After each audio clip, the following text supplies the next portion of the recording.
विछड़ गया मेरे दिल दा जानी ते मैं कक्खां वांगर रुल गई।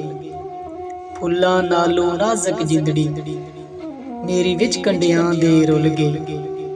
गम सजना दे मार मुकाया वे मैं अथरू बन के डुल गई।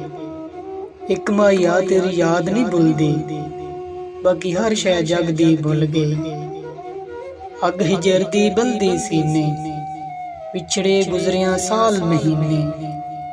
विछड़ गया दी याद सतावे नींद अखां चों उड़दी जावे। रास ना प्यार दियां घड़ियां आईयां छेती पईयां आन जुदाइयां। विछड़ गया मेरे दिल दा जानी ते मैं कक्खां वांगर रुल गई।